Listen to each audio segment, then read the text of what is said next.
The phone slipped from my fingers and clattered onto the kitchen counter. There it was, right on my sister's Facebook page, the perfect family holiday photo. Everyone was there, my parents, my sister, her husband, their kids, my brother, and his wife. Everyone except me. They were all dressed in matching cream sweaters and dark green pants, posed in front of my parents' fireplace.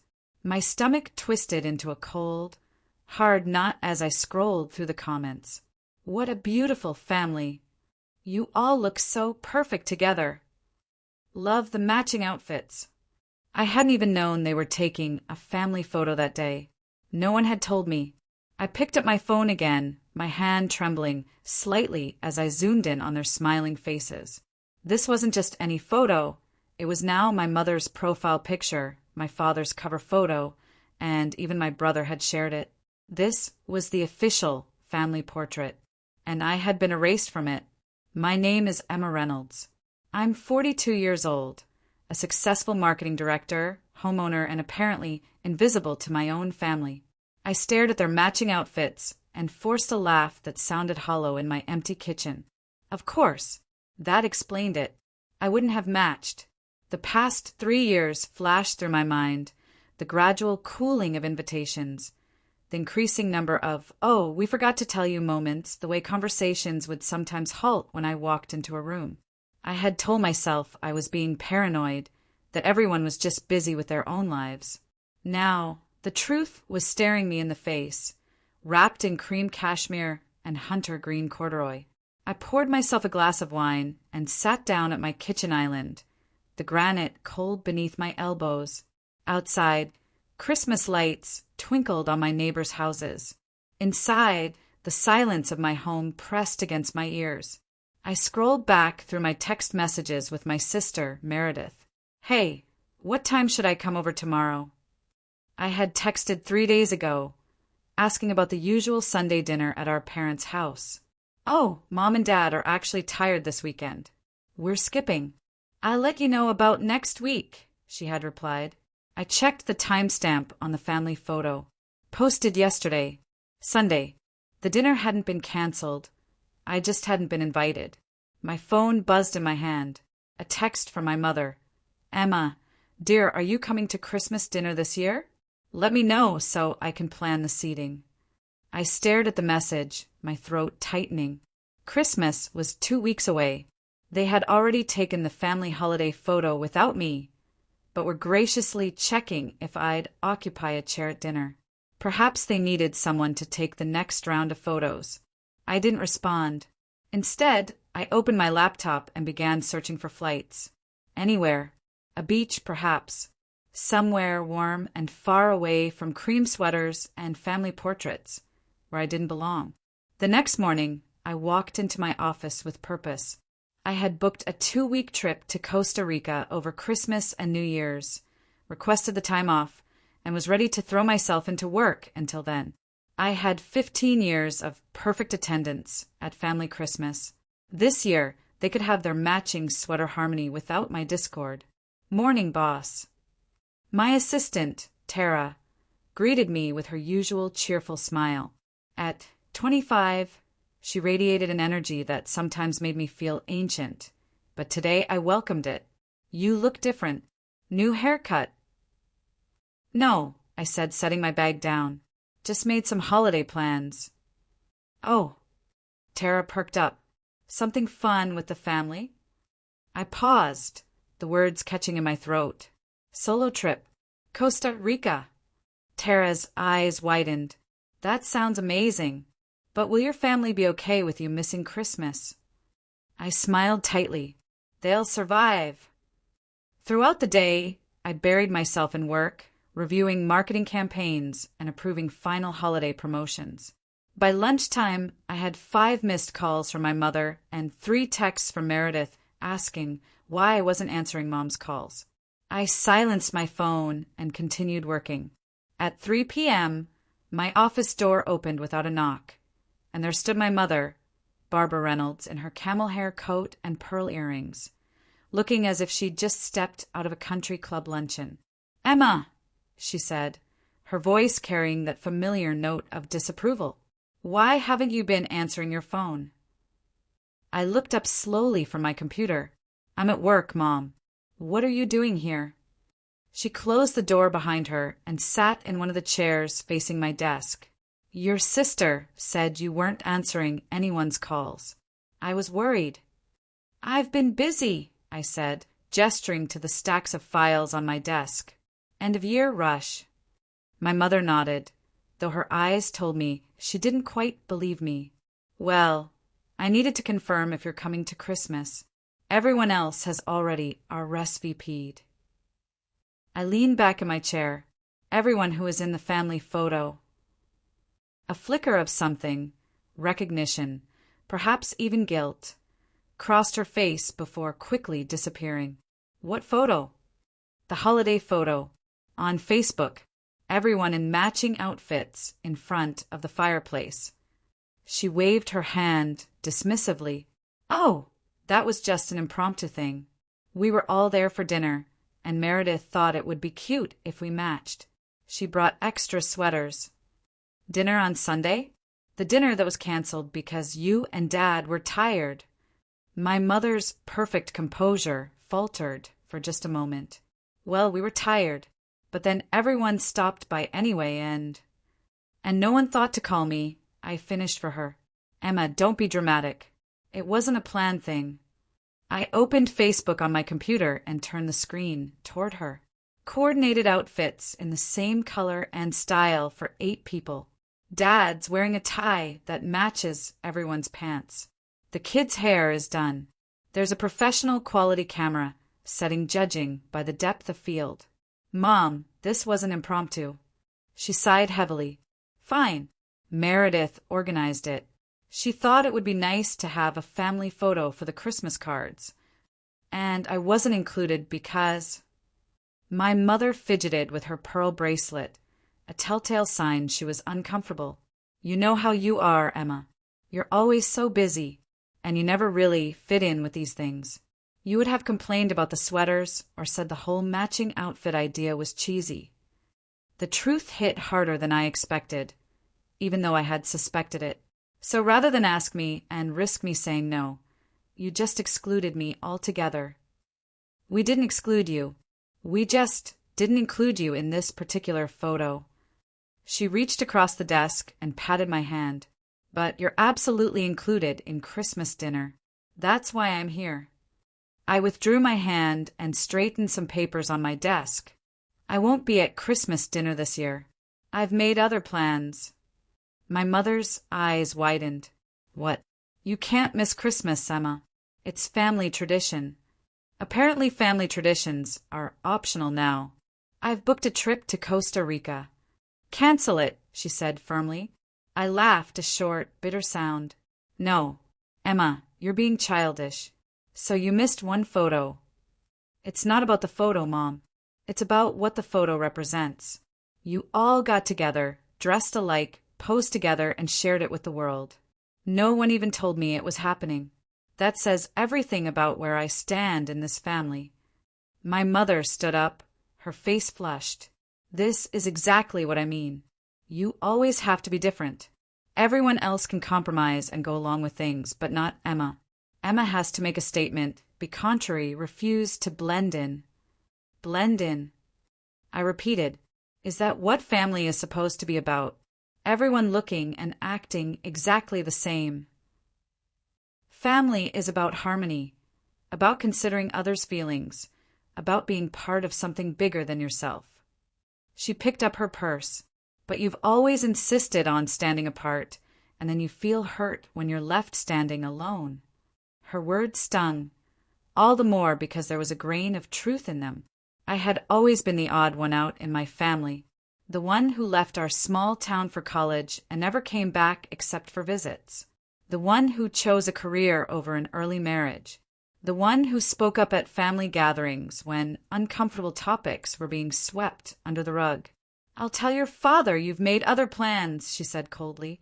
He'll be disappointed. After she left, I sat at my desk, staring at nothing. Was she right? Had I engineered my own exclusion by always being the difficult one? The memories bubbled up unbidden. Thanksgiving 5 years ago, when I'd objected to Uncle Frank's racist joke and been told I was ruining dinner. My brother's wedding, where I'd been the only bridesmaid not invited to the bachelorette party because his wife thought I was too intense. Last Christmas, when I'd brought up politics at dinner and my father had banished me to the kitchen to help my mother with dishes. Each time I had been the problem, the disruptor, the one who couldn't just smile and nod and keep the peace. My phone buzzed again. Meredith, Mom says you're skipping Christmas? What is wrong with you? I didn't respond. Instead, I closed my laptop, told Tara I was taking the rest of the day off, and drove home in a daze. At home, I poured a glass of wine and carried it to my spare bedroom, which doubled as my home office. Unlike the rest of my house, which was minimalist and modern, this room was a riot of color and memory. The walls were painted a deep teal, and framed photos covered nearly every inch of them. Unlike the matching cream sweater portrait, these photos told the real story of my life. Me with college friends at graduation, my first business trip to Tokyo, hiking the Grand Canyon, my goddaughter's baptism, my colleagues at the company retreat, and yes, family photos too, but candid ones. My father teaching me to fish when I was 10, my mother and me baking cookies, both of us covered in flour, Meredith and me as teenagers, arms around each other at the state fair, my brother and me laughing at some forgotten joke at his college graduation. Real moments, not posed perfection. I sat at my desk and opened my laptop, navigating to my email. There it was, confirmation of my Costa Rica trip. I hadn't told anyone yet, but I had booked it for 2 people. The second ticket was for my best friend, Leah, who was going through a divorce and dreading the holidays with her newly divided family. I clicked to confirm both tickets. As I did, another email popped into my inbox. From my father. The subject line read simply, Christmas. I hesitated before opening it. Emma, your mother told me about your travel plans. While I respect your decision, I want you to know that Christmas won't be the same without you. You've never missed a family Christmas, and I don't understand why you'd start now. If this is about the photo, I want you to know that I asked where you were when Meredith brought out the sweaters. I was told you were invited, but couldn't make it. I now gather that wasn't the case, and for that I apologize. Please reconsider your trip. Your nieces and nephews are looking forward to your presents. You always give the best ones because you actually listen to what they want. Dad. I sat back, tears pricking at my eyes. My father, a man of few words, had reached out, and he'd acknowledged the lie. It was something at least, but it wasn't enough. I hit reply. Dad, I love you, and I'll miss seeing you at Christmas too. But this isn't just about one photo or one dinner. It's about years of feeling like I don't quite fit the mold of what this family wants me to be. I need some time away to think. I've booked a trip with Leah, and I'm not going to cancel it. I'll call you on Christmas Day, and maybe we can have dinner when I get back in January. Give the kids their presents early. I'll drop them off at your house this weekend when I know everyone else will be at the Christmas parade. Love, Emma. I sent the email, then closed my laptop. I felt both heavy and light, sad and relieved. For the first time in my adult life, I was choosing myself over family obligation, and while it hurt, it also felt necessary. The next day at work, I was surprised to find Tara waiting for me with a serious expression. What's wrong? I asked, setting my coffee down. Your sister called the office 3 times yesterday after you left, Tara said. And then your brother called this morning. I told them both you were in meetings. I sighed. Thank you. I'm sorry they're bothering you with personal matters. Tara shrugged. It's fine. But Emma, your sister said some things about you abandoning the family and being selfish. She tried to get me to tell her about your Costa Rica trip. I felt a flash of anger. What did you tell her? Nothing specific. Just that you were taking a well-deserved vacation after working through the last 3 holidays. Tara hesitated. She also mentioned that you've been difficult lately and asked if I'd noticed any concerning behavior at work. The implication was clear.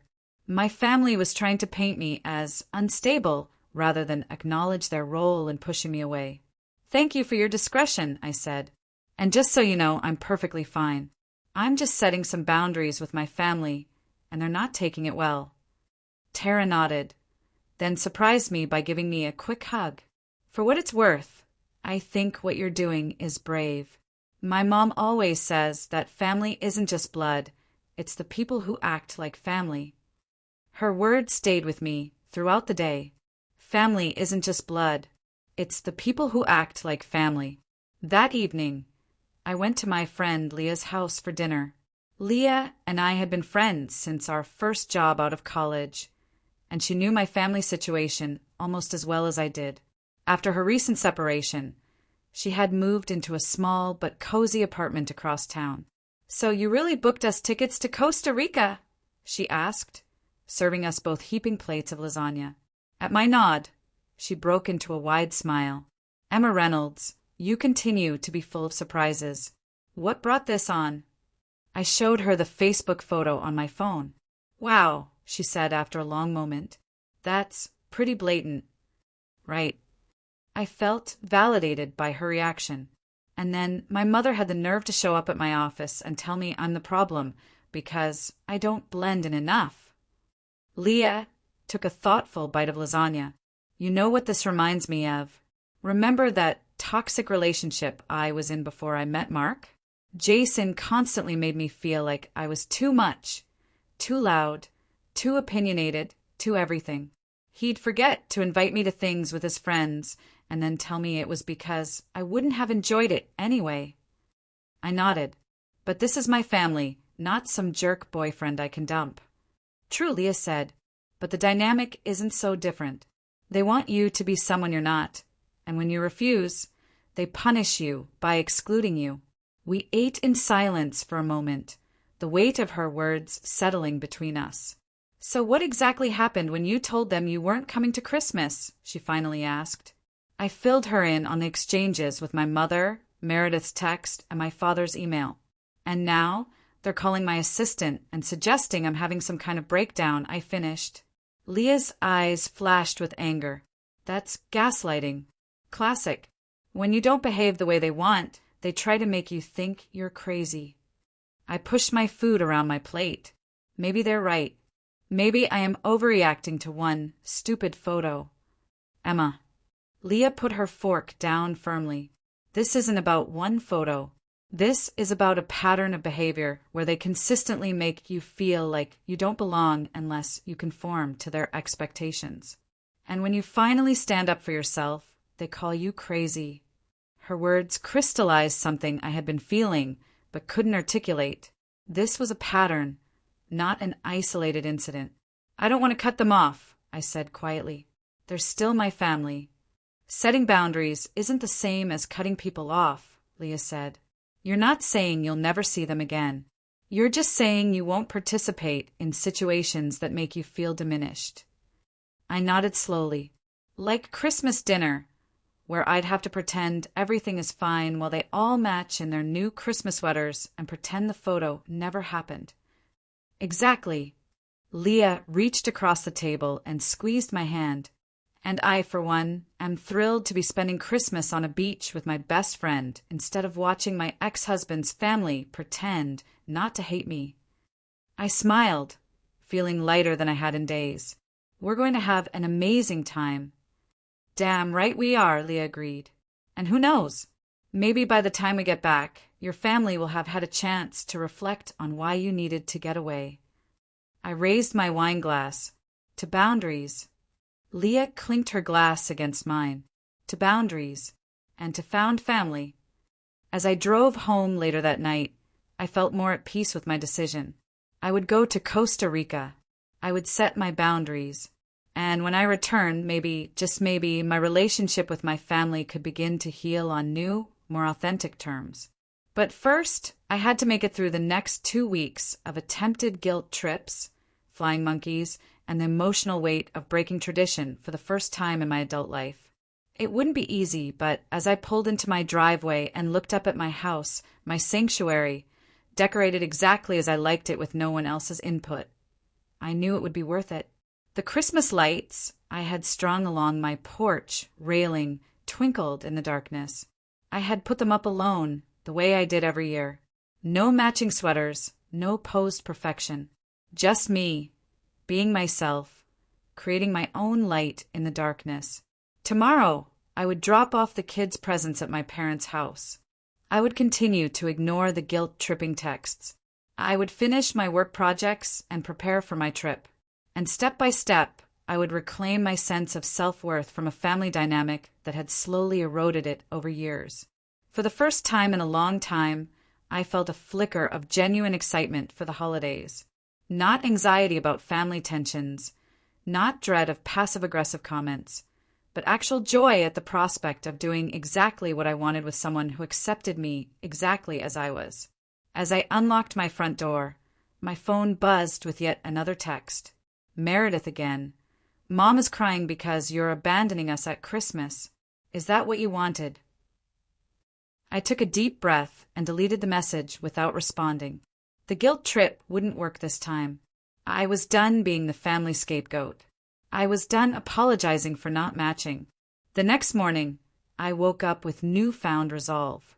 I carefully wrapped all the presents I had bought for my nieces and nephews months ago.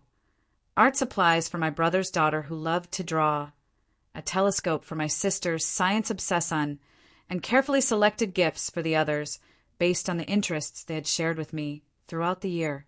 I had always prided myself on being the aunt who remembered what each child had mentioned wanting, even in passing.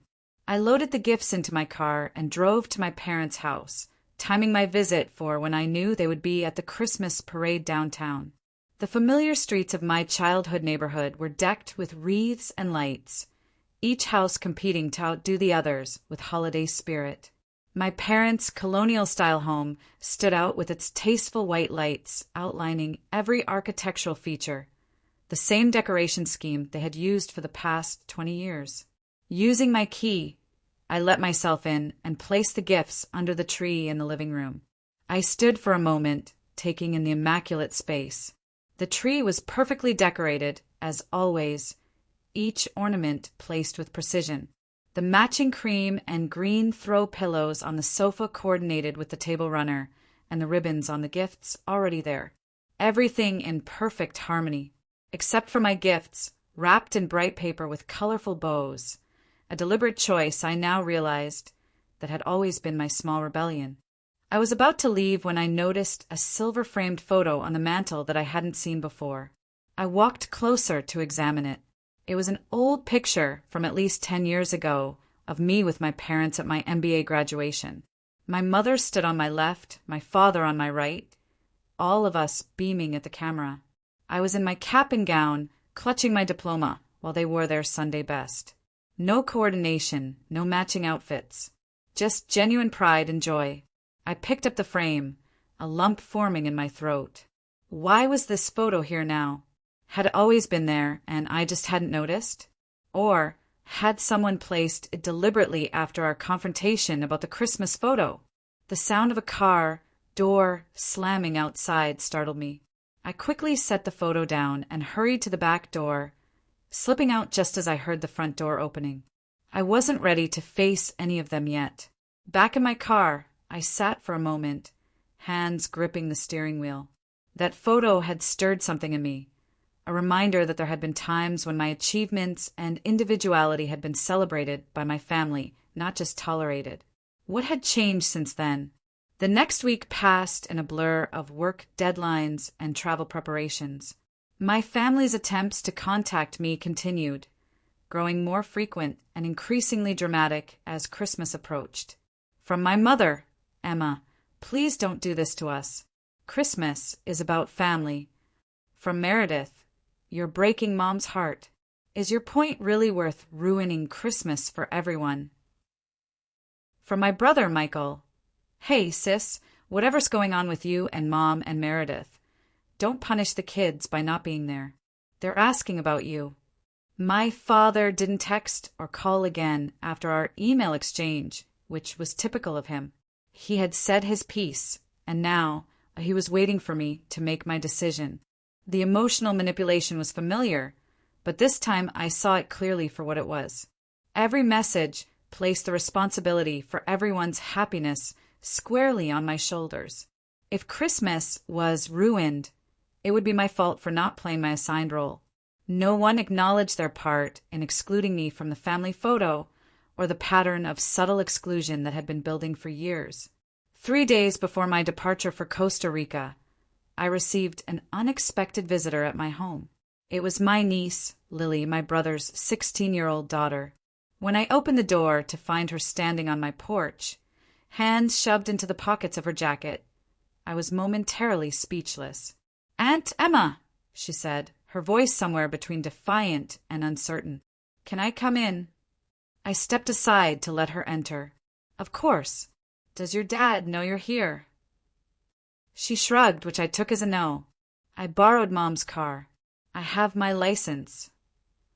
I led her into the living room, noting how much she had grown since I'd last seen her a few months ago. Her dark hair was cut in a bob now, and she'd added a streak of purple, something I couldn't imagine my brother approving of. "I heard you're not coming to Christmas," she said without preamble, perching on the edge of my sofa. I sat in the armchair opposite her. "That's right. I've made other plans this year." Because of the stupid photo. It wasn't a question. I considered how to respond. Lily was 16, not 6. She deserved honesty, but I didn't want to put her in the middle of adult family dynamics. Partly, I admitted, but it's more complicated than just one photo. Lily nodded sagely. "I know. Everyone's been weird about it. Dad and Mom were fighting about it last night. I heard him say that Aunt Meredith went too far." I raised an eyebrow. This was news to me. "Your dad said that?" "Yeah. He was really mad. He said it was passive-aggressive bullshit to exclude you and then act shocked when you didn't want to come to Christmas." She smiled slightly. He didn't know I was listening. A small warmth bloomed in my chest. My brother was defending me behind closed doors, even if he hadn't done so to my face. "Anyway," Lily continued, "I didn't come here to convince you to come to Christmas or whatever. I just wanted to say thank you for the telescope. Dad put it in my room but said I can't open it until Christmas." I peeked at the tag, though. I laughed despite myself. "You're welcome. But how did you know I wouldn't be home? I could have been at work." She rolled her eyes. "It's Saturday, Aunt Emma, and you posted on Instagram about packing for your trip, so I figured you'd be home." Ah, busted by social media. That seems to be a theme lately. I smiled to take the sting out of the words. Lily's expression grew serious. "I also wanted to tell you that I think it's cool you're doing your own thing. Everyone's being so dramatic about it, but it's just one Christmas." I studied her face, seeing hints of the woman she was becoming beneath the teenager's facade. "Thank you, Lily. That means a lot to me." She stood up abruptly, teenage awkwardness reasserting itself. "I should go before Mom notices the car is gone." At the door, she surprised me by giving me a quick, fierce hug. "Have fun in Costa Rica."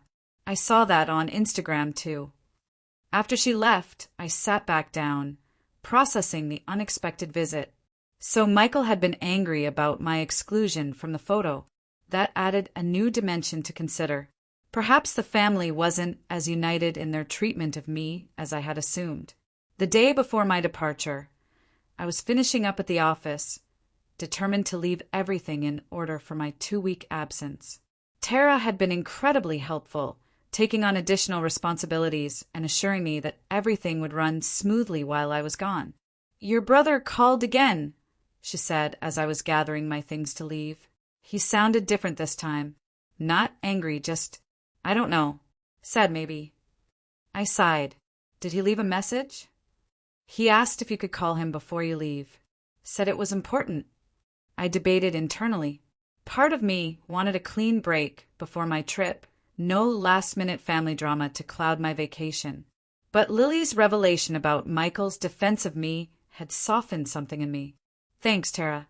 Have a wonderful holiday, and I'll see you in the new year. In my car, I sat for a long moment before making the call. Michael answered on the first ring. Emma, he said, his voice carrying the same warm gruffness it had since we were kids. Thanks for calling back. Lily came to see me, I said, deciding to get straight to the point. A beat of silence. She what? When? Yesterday. Borrowed your wife's car. Came to thank me for the telescope and to tell me she heard you defending me about the photo. Michael sighed heavily. That kid. She's too smart for her own good. She reminds me of someone, I said, a smile creeping into my voice.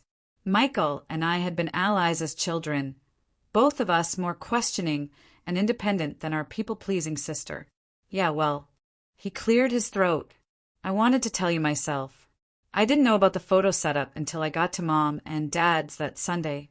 Meredith had already handed out the sweaters.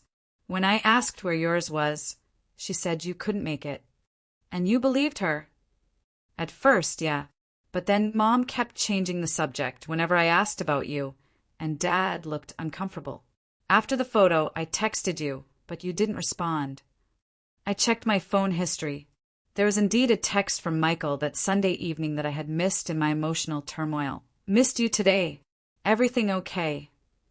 I should have pushed harder, Michael continued. I got caught up in the moment. The kids were excited about the matching outfits, and he trailed off. And it was easier to go along with it. I finished for him. Yeah, he admitted. I'm sorry, Emma. It wasn't right. The simple apology, without excuses or attempts to minimize what had happened, loosened something tight in my chest. Thank you for saying that. Will you reconsider Christmas? He asked, though his tone suggested he already knew the answer. I can't, Michael. I've made plans, and honestly, I need this break. It's not just about the photo. It's about feeling like I constantly have to choose between being myself and being accepted by the family. I understand, he said, surprising me. For what it's worth, I've always admired that about you, that you don't compromise who you are to make other people comfortable. I wish I had more of that. The sincerity in his voice brought unexpected tears to my eyes. I'll call you when I get back. Maybe we can have dinner, just us. I'd like that, he said. Have a good trip, sis. The call left me with complicated emotions. Michael's apology and admission had created a small crack in the wall I'd built around myself.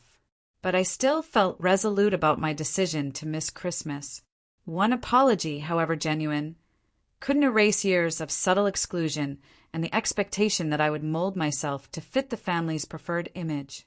The next morning, Leah and I boarded our flight to Costa Rica, the excitement of escape buoying our spirits. As the plane took off, I felt the weight of family expectations falling away. For the next 2 weeks, I would be just Emma, not the difficult daughter, not the nonconformist sister, just myself in all my unmatched glory. Costa Rica was everything we had hoped for and more. We stayed in a small beachfront villa, spent our days swimming and hiking, and our evenings drinking wine on the porch, talking for hours as the sun set over the ocean.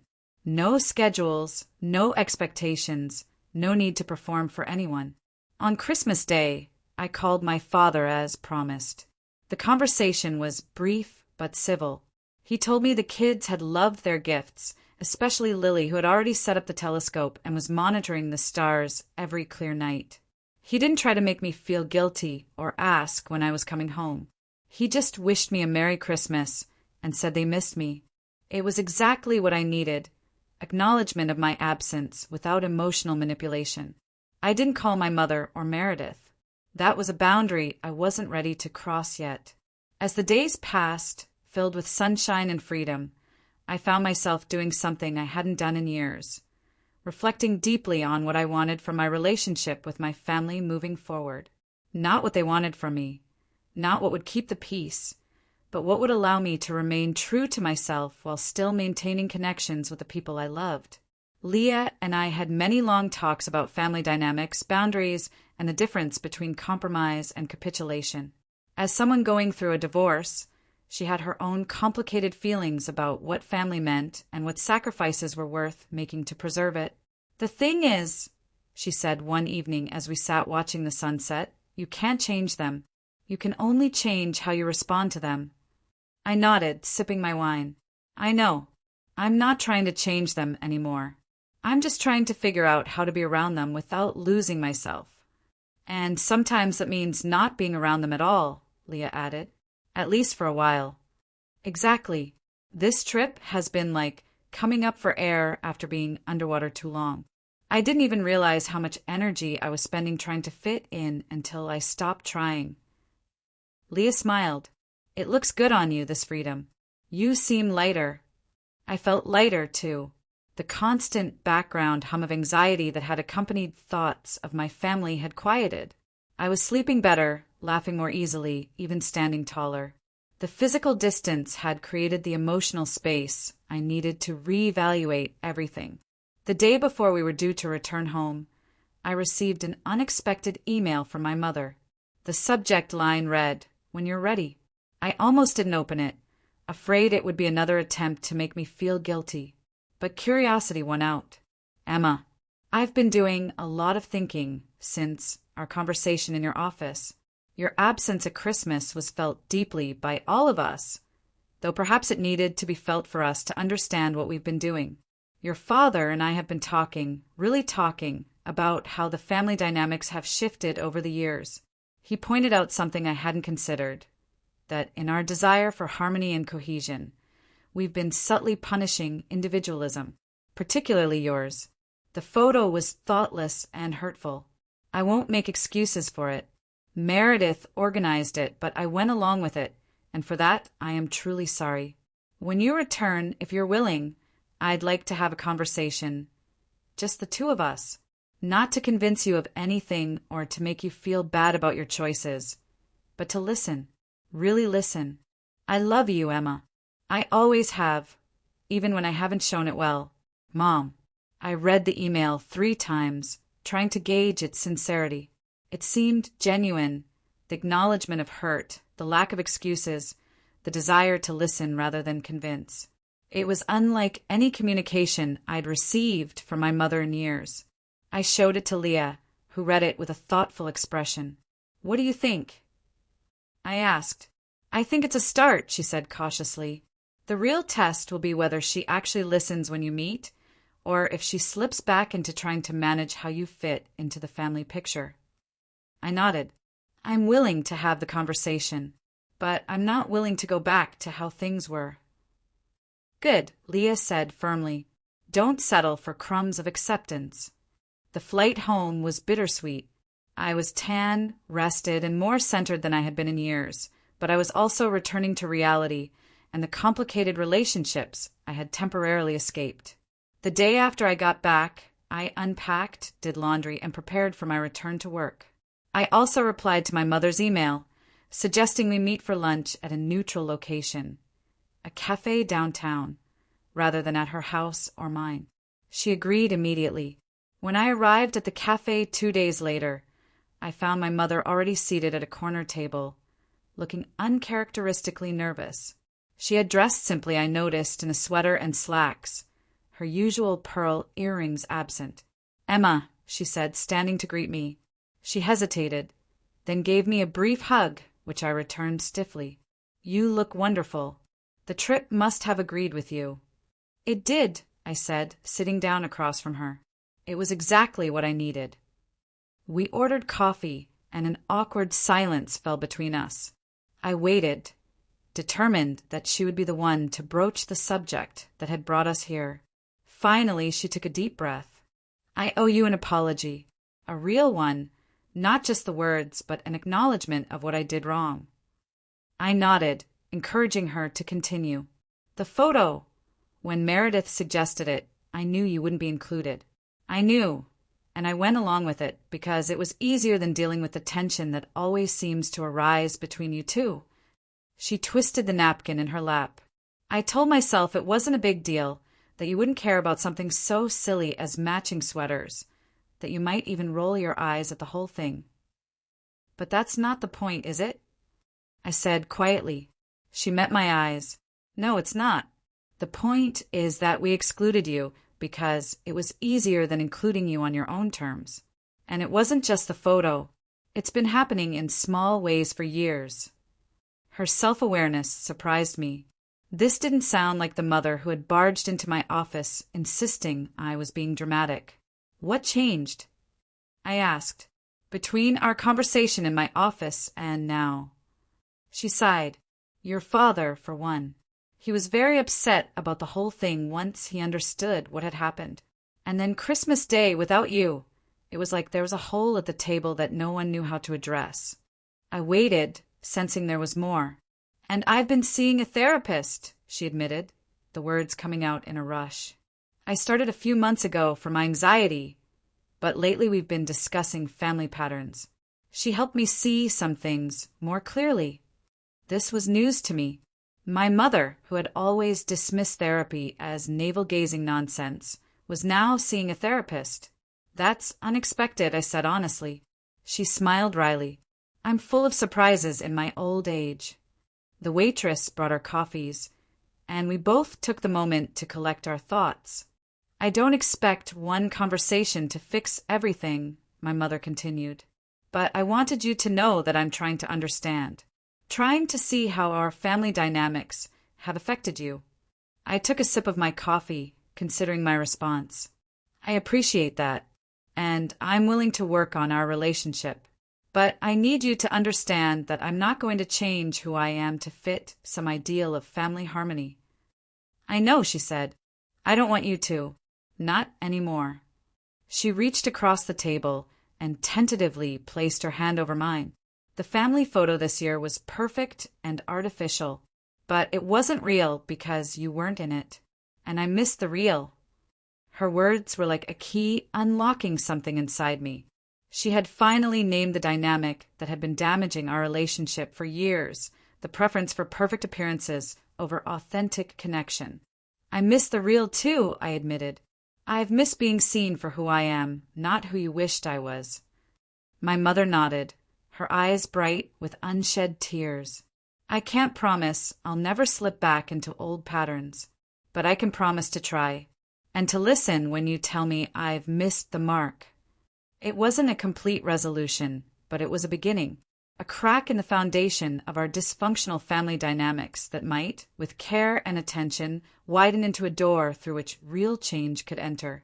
We spent the rest of the lunch talking, really talking, in a way we hadn't in years. She told me about her therapy, about how she was learning to manage her anxiety without controlling everyone around her. I told her about Costa Rica, about the perspective I had gained from the distance. We didn't discuss when I would see the rest of the family. That would come later, one relationship at a time. For now, this tentative reconnection with my mother was enough.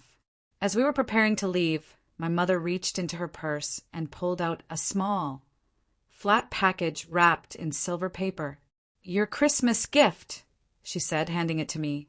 I was going to mail it, but I unwrapped it carefully. Inside was a silver frame, identical to the one I had seen on their mantel. But the photo inside was different. It was a candid shot from years ago, one I had never seen before. In it, I was about 7 years old, dressed in a mismatched outfit of my own choosing, striped tights, a polka dot skirt, and a shirt with stars. I was beaming at the camera, missing my front teeth, radiating the confidence of a child who hasn't yet learned to doubt herself. I found this while going through old albums, my mother explained. You were always so certain of yourself, even then, so clear about who you were and what you wanted. I remember being both proud and terrified by that certainty. I traced the edge of the frame, emotion thick in my throat. Thank you, I managed to say. This means a lot. As I drove home afterward, the framed photo on the seat beside me, I reflected on the journey of the past few weeks, from the shock and hurt of the family photo without me to the freedom of Costa Rica to this tentative olive branch for my mother. It wasn't a tidy resolution, wrapped up with a perfect bow. There would still be difficult conversations ahead, boundaries to maintain, old patterns to break. But for the first time in years, I felt hopeful about my relationship with my family. Not because I was finally willing to match their expectations, but because they, or at least my mother, were beginning to see that true family harmony comes not from everyone looking and acting the same, but from making space for each person's authentic self. I had left them out of my life to find myself again, and in doing so, I had created the possibility for a new kind of connection, one based on who we really were, not who we pretended to be. The framed photo found a place of honor on my mantle that evening, a reminder of who I had always been and who I was reclaiming the right to be. The little girl in mismatched clothes who knew exactly who she was. The woman who had found the courage to stand apart in order to truly belong. Sometimes you have to leave to find your way home, not to the home others expect you to fit into, but to the home you build for yourself, a place where you belong exactly as you are, unmatched and real.